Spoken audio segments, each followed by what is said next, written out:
President Muhammad Buhari has signed the Harmonized Mental Bill into law. The bill, which was harmonized by the Senate and House of Representatives in 2021, will replace the Lunacy Act of 1958. The president of the Association of Psychiatrists of Nigeria, Professor Taiwo Bindo, who confirmed the signing, described it as a great relief to the mental health care and practice in the country. A former president of the APN, Professor Taiwo Sheikh, also appreciated God for the signage of the mental health bill, and it has been signed into law by the president. The establishment of a Department of Mental Health Services in the Federal Ministry of Health and a Mental Health Fund are some of the provisions of the National Mental Health Bill. The federal government has advised undocumented Nigerians in Equatorial Guinea to return to the country. The advice was contained in a statement signed by the Nigerians in Diaspora Commission Head Media Public Relations and Protocols Unit, Abdurrahman Balogun, on Friday. According to the Commission, its attention was drawn to a report by the government of Equatorial Guinea on October 17, 2022, advising undocumented foreigners in their country to leave voluntarily or face government sanction. The government of Equatorial Guinea noted that the move will help create stability in the country. Disturbed by the resurgence of COVID-19 in China, medical bodies in the country have expressed worry about the federal government's refusal to place travel restrictions on inbound passengers from China in the country. According to them, Nigeria does not have adequate human resources to handle another pandemic as a result of the massive immigration of health workers to other countries. Reports say there is a resurgence of COVID-19 in China following the relaxation of the country's zero-COVID policy, as well as significantly increased COVID-19 cases, admissions, and deaths in the United Kingdom and the United States of America over the past weeks, driven partly by the usual winter exacerbations of respiratory illnesses. The Nigeria Center for Disease Control, NCDC, and Prevention has maintained that country-targeted travel restrictions, including requested for PCR negative tests from incoming travelers, had little or no effect on preventing global and national circulation of Omicron since the emergence of this variant and its relatives with their shorter incubation period. The president of the National Association of Resident Doctors, Dr. Emeka Orji, said government should make plans to protect its citizens from a resurgence of COVID-19. The chairman, governing board of the Niger Delta Development Commission, NDDC, Loretta Onochi, has decried the level of underdevelopment in the Niger Delta area despite the huge funds allocated to the interventionist agency over the years. She said the NDDC was a shame to the region and the country at large, noting the monies earmarked for the development of the crude oil and gas-rich area were being fretted away to Abuja, Lagos, and overseas, while the people of the region live in abject poverty.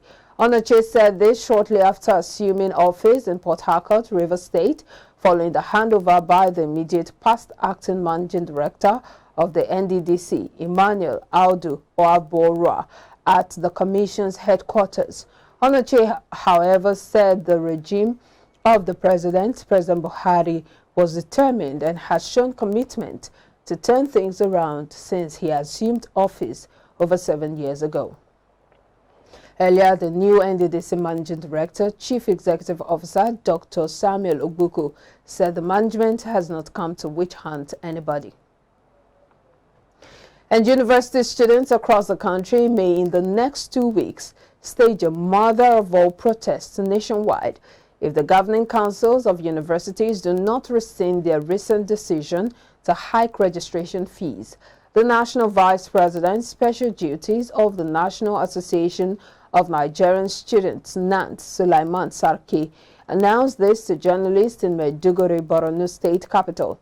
Sarki said the fee hike would force a huge number of Nigerian students into insurgency, banditry, and kidnapping as they drop out of school due to the inability of their parents to pay.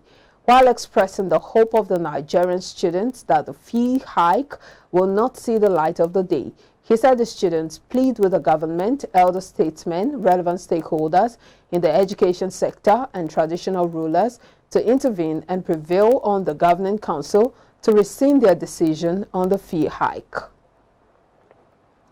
The Independent National Electoral Commission, INEC, has established committees for National Situation Room and Collation Center for the 2023 general elections.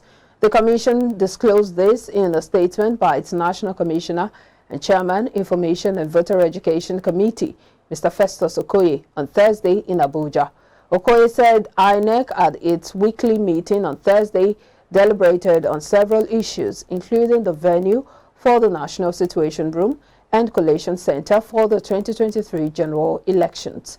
Okoye said INEC Chairman Professor Mahmoud Yakubu would lead the Collaboration Secretariat Committee, National Chairman, while the National Commissioner, Mrs. May Agbamuche Mbo, would chair the Situation Room Committee.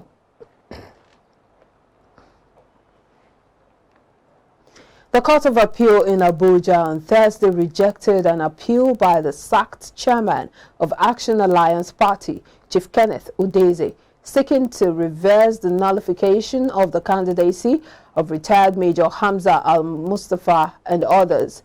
A three-member panel of the appellate court, led by its president, Justice Monica Dongban-Mensem, in a ruling held that the appeal was effective and hence incompetent.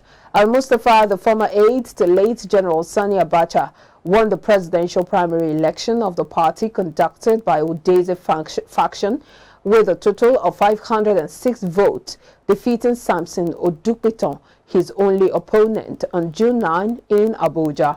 Justice Dongban Mensem, in the lead ruling, held that Udeze was wrong to have initiated the appeal in the name of the AA and also listed the party as a respondent. The judge said the AA could not be an appellant and a respondent in the same appeal. Leader of the Integrity Governors Forum, led by Benue State Governor Samuel Otom, has promised to communicate to the citizenry their next line of action on their preferred presidential candidate at the next month's poll. The state executive spokesperson spoke in Ibadan during the flag-off of campaign activities in honor of a member of the G5 and Governor of Oyo State, Seyi Makinde. Governor of Enugu State, Ifeanyi Ugwuanyi, and his Abia State counterpart, Okeze Ikpeazu, emphasized that the Oyo State Governor, Seyi Makinde, represents a vision for a better Nigeria and deserves a second term in office. I promise a government that will put the people of Oyo State first. Our decisions has always taken the people of Oyo State first.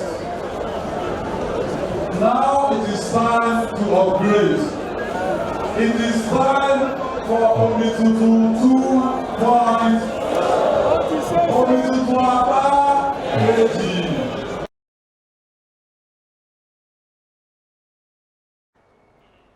Meanwhile, Rivers State Governor Nyesom Wike and Samuel Otom, who are members of the G5 Governors Forum, a group opposed to the continued stay in office of its national chairman, Iyacha Ayu, promised to communicate their position on their preferred candidate at the appropriate time.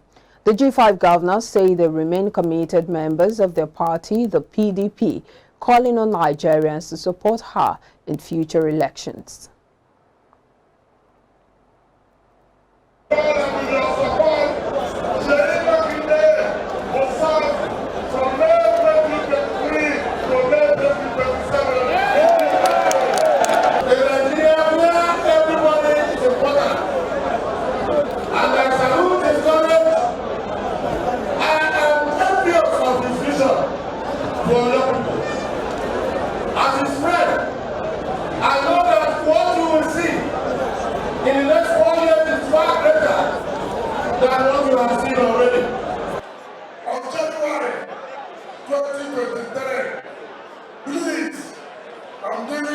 final notice.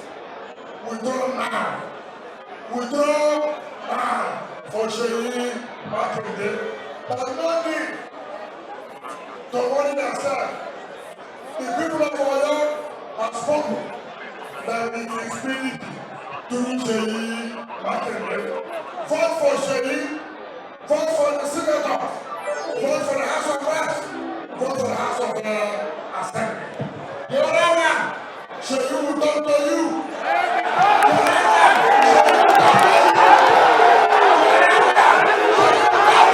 We are committed to giving these on a very step, and at the appropriate time, we are going to let you know where and what to do. We are united, we are together, don't listen to gossip and social media hacks. We are committed to giving it, and we are working for all.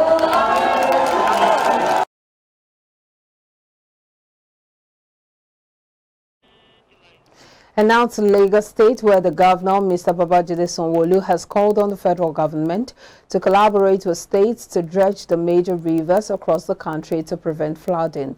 The governor stated this when he received members of the Presidential Technical Committee on Flood Management in Lagos. Governor Sanwo-Olu, who was represented by the State Commissioner for the Environment and Water Resources, Mr. Tunji Bello, noted that the committee has embarked on the development of a comprehensive plan of action to prevent flooding in Nigeria.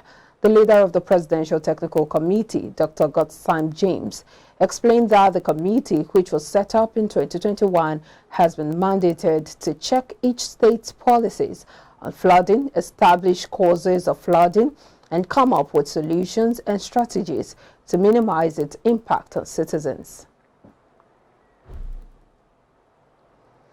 The Chief of Defense Staff, General Lucky Rabo, says 613 rehabilitated low-risk repentant terrorists will be transferred to their state. Rabo made the disclosure during the 5th stakeholders meeting of Operation Safe Corridor on Thursday in Abuja. Represented by the Chief of Defense Training and Operation, Major General Adeyemi Yekini, the CDS said the 613 clients are currently undergoing de-radicalization and rehabilitation handled by the OPSC. And at least 16 people died and 21 others were injured after the bus they were traveling on crashed at night in northern Uganda on Friday. The police said they believe a stationary trailer that the bus crashed into may have been wrongly parked at the Adebi Trading Center in North Kyoga region. The center is a popular stopover and checkpoint in the north. To the foreign scene now, where U.S. President Joe Biden said on Thursday in his first major speech on border security, the United States will expand Trump-era restrictions to rapidly expel Cuban, Nicaraguan, and Haitian migrants caught illegally crossing the U.S.-Mexico border, Biden said.